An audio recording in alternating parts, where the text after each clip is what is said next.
কি বলুন তো, যে মানুষটা বাড়ি বইয়েছে এমন একটা সুসংবাদ দিতে এলেন, তাকেই কিনা সুসংবাদ নয়, বড় সুসংবাদ নয়, নিয়তি বোধ হয় দুই জীবনে চরম দুঃসংবাদ বয়ে আসছে। এখনো যদি সাবধান না হোক তাহলে তোর সংসারটাই ছাড়খাড় হয়ে যাবে, ছাড়খাড় হয়ে যাবে।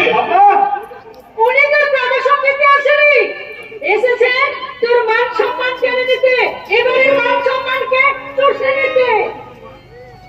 কি বলছো তুমি মা? আমি যে কিছুই বুঝতে পারছি না। বুঝতে যদি না পারিস তাহলে তুই তোর বউকে জিজ্ঞাসা কর। একজন বাইরের লোক বাড়িতে এসে অমূল্য সম্পদ উপহার দেয় কোন সম্পর্ক হতে, আর ওদের যদি ভাই বোনের সম্পর্ক, তাহলে কি করি একই আমলকে জড়িয়ে ধরে এমন বেরোল না মনে। আমাকে যদি তোমার চরিত্রহীন বলে মনে হয় তাহলে তুমি নিজের হাতে গলা শেষ করে দাও। আমি বুঝতে চাই না, আমি বুঝতে চাই না।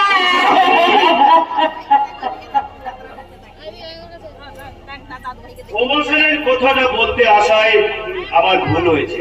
ঠিক আছে, আমি আমার প্রমোশনটা করে নিলাম।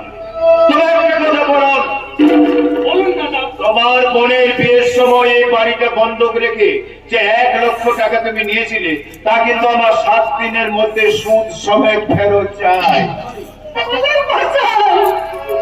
কিন্তু এই 7 দিনের মধ্যে এত টাকা আমি কোথায় পাবো দাদা?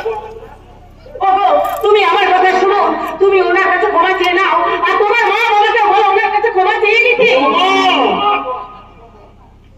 আমার বাবা মা কারোর কাছে ক্ষমা চাইবে না, কিন্তু এই জন্য যদি চলে যায় তোমাদের নিয়ে আমি গাছ তলায় থাকবো মা। তবু কারো কাছে আমি ক্ষমা চাইতে দেবো না, ক্ষমা চাইতে দেবো না। তবে আমি চাইছি বরং সেদিন বিয়েটা অন্যরকম একটা পরিস্থিতির মধ্য দিয়ে আমার ভাইয়ের সাথে হয়ে গেল, তাই আমি কেন বলার কথা কিছু বলতে পারিনি। তো আজকে বলছি, তোমার বোনের বিয়ে বরকনে হিসেবে 3 লক্ষ টাকা আর 10 ভরি সোনা, আর দেনা পাওনা হিসেবে খাট পালঙ্ক টিভি ফ্রিজ কবে ফিরিয়ে দেবে বলো, নইলে নইলে দেখো কি হয়।